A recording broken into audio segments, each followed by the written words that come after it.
بتا دیجئے رحمان وہی تو ہے جس نے محبوب کو قرآن پڑھایا ہے، محبوب کو قرآن سکھایا ہے، اور پھر اس کتاب کے بارے میں فرمایا ہے وَلَا رَتْبٍ وَلَا يَابِسٍ إِلَّا فِي كِتَابٍ مُبِينٍ، ہر خشک اور تر کا بیان اس کتاب میں فرمایا ہے۔ اگر یہ پہلے کے یہ بولے کہ یہ بتایا ہے، یہ نہیں بتایا، فرمایا وَعَلَّمَكَ مَا لَمْ تَكُنْ تَعْلَمْ، محبوب جو تم نہ جانتے تھے سب تم کو سکھایا ہے، سب تم کو بتایا ہے، سب تم کو پڑھایا ہے۔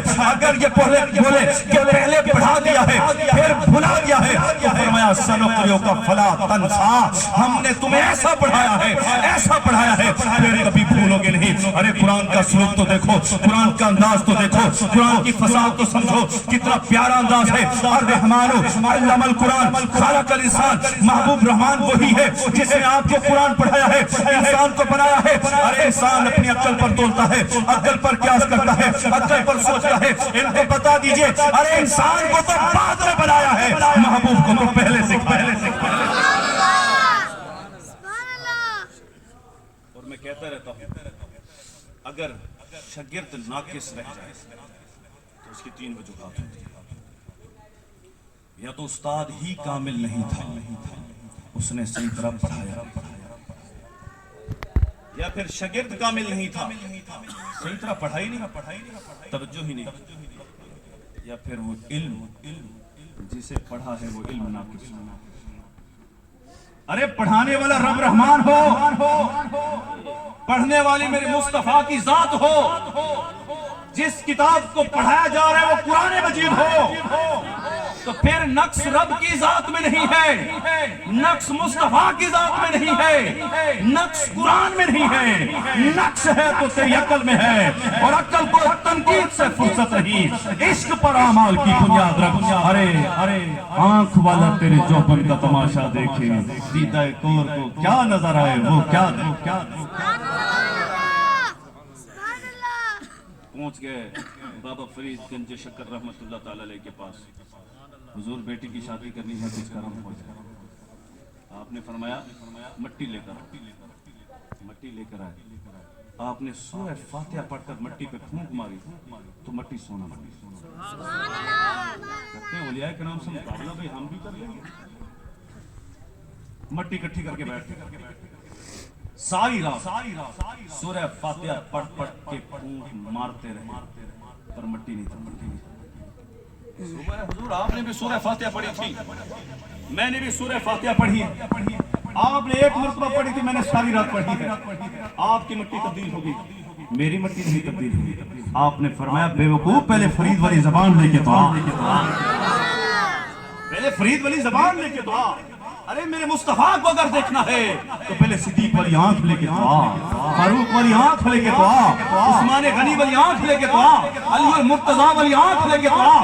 ارے جنہوں نے دیکھا تھا وہ تو کہہ گئے وَأَحْسَنُ مِنْكَ لَمْ تَرَ قَطُّ عَيْنِي وَأَجْمَلُ مِنْكَ لَمْ تَلِدِ النِّسَاءُ، آپ سے زیادہ حسین تو میری آنکھ نے دیکھا ہی نہیں ہے، اور دیکھتے ہی کیسے جب کسی ماں نے جنا ہی نہیں ہے۔ تم تو مثلیت کا دعویٰ کرتے ہو، جنہوں نے دیکھا تھا انہوں نے برملا کہا تھا کہ اس صورت نو میں جانا کھا کے جانے جانا کھا، سچا کھا رب دی میں شانہ کھا، جس شان تو شانہ سب مڑی۔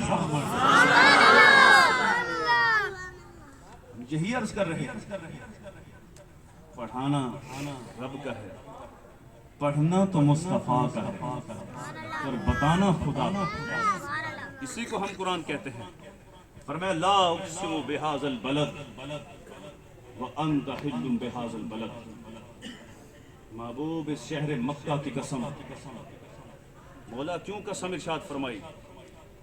صفا اور مروہ ہے، ان صفا والمروہ من شعائر اللہ ومن يعظم شعائر اللہ فانها من تقوى القلوب۔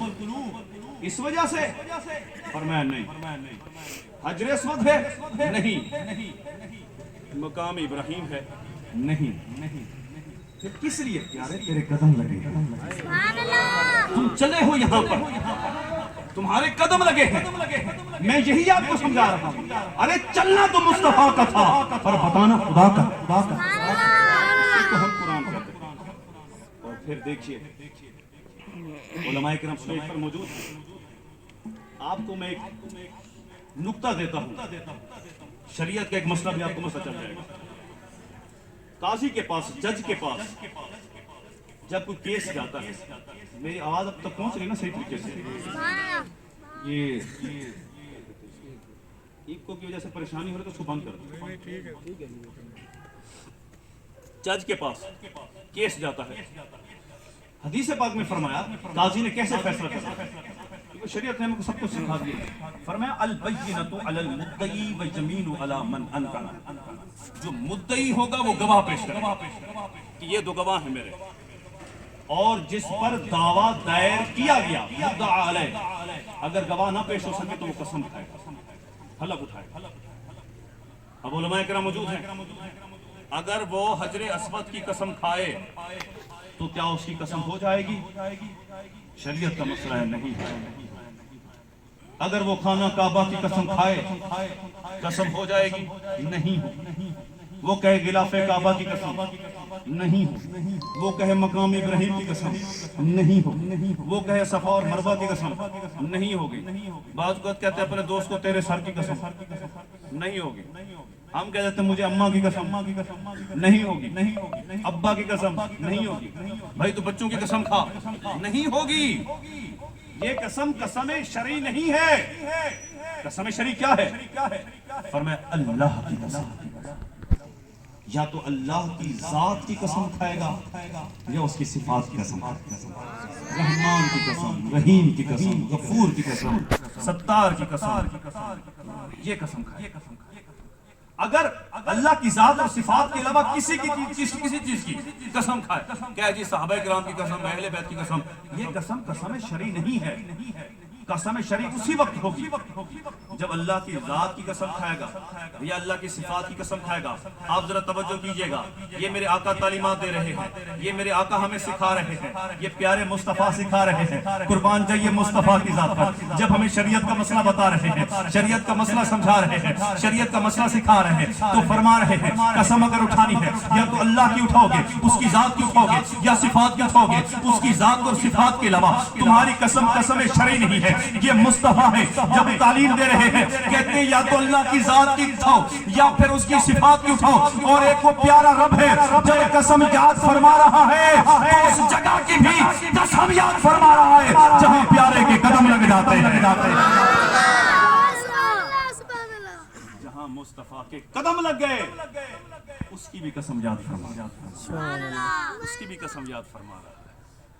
اب کہاں گئے جو نبی اکرم صلی اللہ تعالی وسلم سے ہم سری کا دعویٰ کرتے ہیں، مثلیت کا دعویٰ کرتے ہیں؟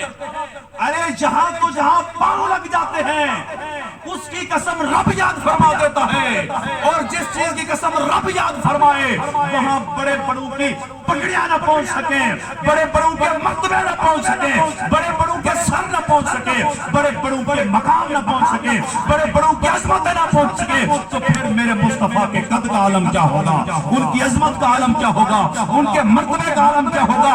تبھی میرے امام نے برملا کہا تھا کہ فرش والے تیری شوکت کا علو کیا جانے، خسروا فرش پہ اڑتا ہے بھریرا۔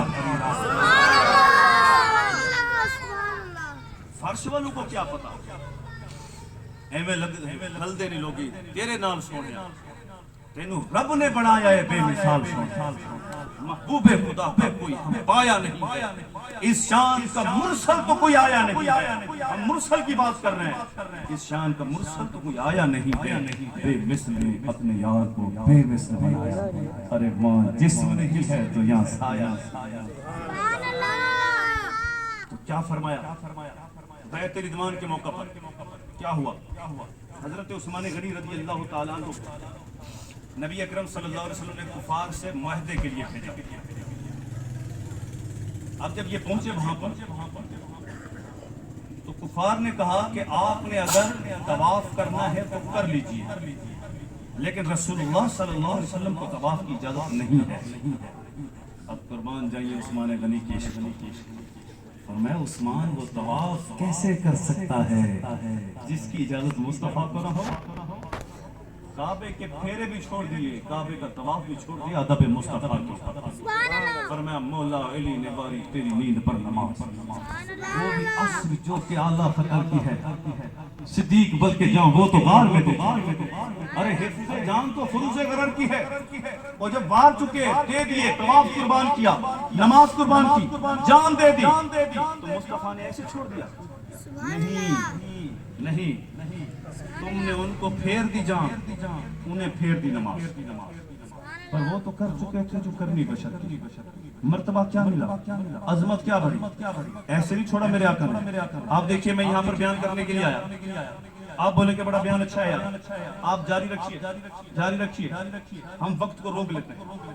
کئی بندے بولے نہیں یار جلدی ختم کیجئے, صبح فجر کی نماز بھی پڑھنی ہے. اگر فجر کی نماز نہ پڑھی تو محفل میں آنے کا کیا فائدہ؟ نماز تو ضروری ہے نا, وہ تو ہمارے پر فرض ہے. بولے کہ جلدی ختم کیجیے, کچھ بولے نہیں یار مزہ آ رہا ہے, وقت کو ہم روک لیتے ہیں, ٹائم کو پکڑ لیتے ہیں, آپ چلتے رہیے, جتنی دیر آپ نے کرنا ہے, ہمارا جب دل بھر جائے گا پھر ہم رک جائیں گے, پھر وقت وہیں سے شروع ہوگا. کیا کبھی ایسا ہوا ہے کہ وقت رک گیا ہو, وقت کو ہم نے پکڑ لیا ہو؟ نہیں. کوئی بولے کہ یار اب 11:30 بج گئے, لیٹ ہو گئے, صبح آنکھ کھلے یا کھلے, میں فجر کی نماز ابھی نہ پڑھ کے چلا جاؤں, تو کیا پڑھ سکتا ہے؟ نہیں, اسے وقت کا انتظار کرنا پڑتا ہے. توجہ کیجئے گا, پوری امت وقت کا انتظار کرے. سورج نکلنے لگے گا تو فجر پڑھوں گا, دعوی کبریٰ سے آگے چلا گیا تو ظہر پڑھوں گا, اب مزید آگے گیا تو عصر پڑھوں گا, ڈوب گیا تو مغرب, اس کے بعد عشاء.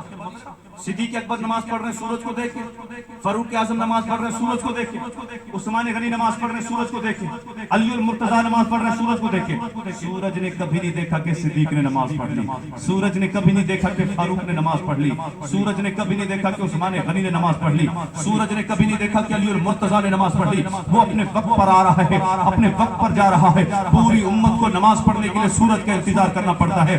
سورج نے کبھی کسی امتی کی نماز کا انتظار نہیں کیا, سورج نے کبھی کسی کا انتظار نہیں کیا. وہ اپنے وقت پہ آ رہا ہے, اپنے وقت پہ جا رہا ہے. لیکن توجہ کیجئے گا, جب مقام صحبہ میں حضرت علی المرتضیٰ کی نماز قضا ہونے لگی, میرے آقا علیہ السلام نے ڈوبے ہوئے سورج کو واپس پلٹا دیا. اب میں نے عالم تخیل میں سورج سے پوچھا, بتا سورج اب تو کب ڈوبے گا؟ بولا اب تو علی کی نماز کا انتظار کرنا پڑے گا, اب تو علی کی نماز کا انتظار کرنا پڑے گا. اب ذرا علی کی نماز کمپلیٹ ہونے دو, اب ذرا علی کی نماز مکمل ہونے دو. کیونکہ پہلے میں ڈوبتا تھا مشیت کے مطابق, پہلے میں ڈوبتا تھا مشیت کے مطابق, آج میں ڈوبوں گا مصطفیٰ کی طبیعت کے.